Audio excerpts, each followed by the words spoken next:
Bagi sebagian orang, dunia mungkin adalah tempat yang aneh. Beberapa orang beruntung dan segalanya berjalan lancar bagi mereka. Namun banyak pula yang merasakan sebaliknya. Apakah Anda merasa hal yang sebaliknya terjadi pada Anda? Dan Anda terkadang bertanya-tanya, mengapa alam semesta seolah-olah membenci saya? Nah, berikut adalah beberapa alasan mengapa hal itu mungkin tampak seperti itu. Pertama, Anda tidak sabaran. Anda menginginkan masa depan sekarang juga. Jadi Anda hidup seolah-olah masa depan adalah sekarang. Dan itulah alasan utama mengapa semesta tampaknya tidak menyukai Anda. Bila Anda tidak sabaran, maka Anda hanya berfokus pada hasil saja dan bukan pada prosesnya. Anda tidak sabar melakukan segala sesuatunya selangkah demi selangkah. Dan Anda tidak membiarkan pertumbuhan atau perubahan terjadi secara alami. Hal-hal yang Anda inginkan, yang tampaknya membutuhkan waktu lama untuk terwujud, seringkali membutuhkan kesabaran, keuletan, dan juga usaha. Penting untuk diingat bahwa alasan segala sesuatunya terasa memakan waktu lama adalah karena Anda tidak melihat gambaran yang lebih besar. Biasanya, akan ada banyak langkah yang terlibat dalam setiap tujuan yang ingin Anda capai. Anda harus menyelesaikan setiap langkah sebelum dapat melanjutkan ke langkah berikutnya. Jika Anda tidak sabaran, Anda mungkin terburu-buru menjalani langkah-langkah tersebut, mengabaikan beberapa di antaranya, atau bahkan melewatkan sepenuhnya. Itulah sebabnya, jika Anda tidak sabaran, Anda mungkin merasa seakan-akan alam semesta membenci Anda. Padahal kenyataannya, segala sesuatu berjalan dengan kecepatannya masing-masing. Ingat sekali lagi, bahwa segala sesuatu berjalan dengan kecepatannya masing-masing. Yang perlu Anda lakukan hanyalah bersabar dan nikmati prosesnya. Kedua, Anda melupakan hal-hal baik yang sudah ada dalam hidup Anda. Wajar saja bila Anda berfokus pada hal-hal yang ingin Anda tingkatkan dalam hidup. Tetapi bila Anda tidak menyadari kebaikan yang sudah ada dalam hidup Anda, semesta mungkin menganggapnya sebagai tanda bahwa Anda membenci hidup Anda sendiri. Contoh hal-hal yang mungkin tidak Anda lihat dalam hidup Anda adalah kesehatan Anda, orang tua yang mengasihi Anda, teman yang mendukung Anda, pekerjaan Anda, atap untuk tempat Anda berteduh, atau bahkan bisa berupa hal-hal seperti bersyukur atas udara yang Anda hirup, makanan yang Anda makan, atau menghargai momen saat menikmati keindahan alam. Intinya, jika Anda tidak mengakui kebaikan-kebaikan yang sudah ada dalam hidup Anda, semesta mungkin menganggapnya sebagai tanda bahwa Anda membenci diri sendiri dan tidak bersyukur atas apapun. Ingatlah untuk secara teratur bersyukur atas hal-hal baik yang ada dalam hidup Anda. Karena hal itu tidak hanya akan membuat Anda menghargai atas apa yang Anda miliki, tetapi juga akan menjadi pengingat bahwa ada kebaikan dalam hidup Anda. Dan bagian terbaiknya adalah, semakin banyak Anda bersyukur terhadap hal-hal baik dalam hidup Anda, maka semakin banyak hal-hal indah yang akan Anda tarik ke dalam hidup Anda. Ketiga, Anda tidak menghargai diri sendiri. Kita semua mempunyai kelebihan dan kelemahan, namun cara Anda menilai diri sendiri memiliki dampak besar pada apakah semesta tampak seolah-olah membenci Anda atau menyukai Anda. Jika Anda mencintai diri Anda sendiri, maka semesta kemungkinan akan merespons energi positif itu dengan baik. Sebaliknya, bila Anda terus-menerus merendahkan diri sendiri, melihat kekurangan Anda sebagai hambatan yang tidak dapat diatasi, dan merasa tidak pantas mendapatkan kebahagiaan atau kesuksesan, alam semesta mungkin menganggapnya sebagai tanda bahwa Anda tidak siap untuk menerima dukungannya. Ada kemungkinan besar Anda telah dikuasai beberapa keyakinan negatif tentang diri Anda, dari masa kanak-kanak atau dari hubungan masa lalu, dan Anda bahkan tidak lagi menyadari bahwa Anda mengekang diri sendiri. Bila Anda terus-menerus mengkritik diri sendiri, Anda mengirimkan pesan bahwa Anda tidak menghargai diri Anda sendiri.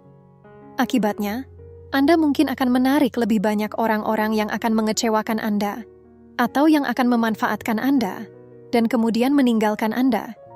Dan tidak hanya itu, Anda mungkin juga akan menarik situasi yang justru akan memperkuat keyakinan Anda yang negatif itu. Jika Anda ingin semesta mencintai Anda, langkah pertama adalah benar-benar melangkah maju dan mencintai diri sendiri. Mulailah dengan memupuk dan memperkuat hubungan kasih sayang dengan diri sendiri. Bagaimana perasaan yang Anda rasakan dalam diri Anda akan menentukan bagaimana Anda memperlakukan orang lain dan dunia di sekitar Anda. Dan itu menentukan bagaimana semesta akan menanggapi Anda.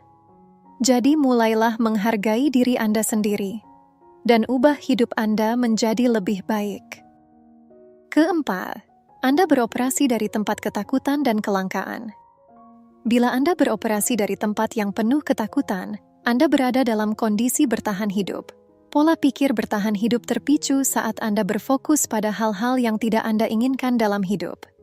Contohnya, terlalu fokus pada kenyataan bahwa Anda tidak punya cukup tabungan, terlalu khawatir akan terlilit hutang, atau terlalu khawatir akan kesehatan Anda. Bila Anda beroperasi dari tempat ketakutan dan kekurangan, Anda menghalangi banyak hal positif memasuki kehidupan Anda. Untuk keluar dari kondisi ini, Anda perlu berupaya mengalihkan fokus dan mengubah perspektif Anda.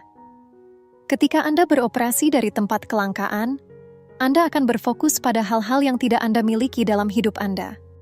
Contohnya, terlalu fokus pada kenyataan bahwa Anda belum memiliki pasangan, belum memiliki anak, atau belum memiliki penghasilan yang banyak. Saat Anda berada dalam kondisi ini, mungkin tampak seolah-olah semesta membenci Anda, tetapi kenyataannya, Anda hanya menghalangi semua hal baik yang seharusnya Anda dapatkan. Cobalah berusaha melihat kelimpahan dalam hidup Anda, dan betapa banyak hal menakjubkan yang dapat Anda lihat. Kelima, Anda masih terkungkung oleh luka masa lalu. Wajar saja bila Anda merasa sedih saat sesuatu yang buruk terjadi pada Anda.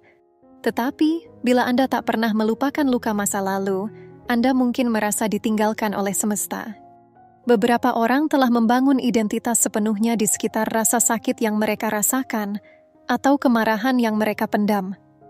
Jika ini menggambarkan Anda, penting untuk menyadari bahwa Anda tidak perlu membiarkan hal-hal ini mendefinisikan Anda. Anda bisa membiarkan mereka pergi dan Anda bisa sembuh.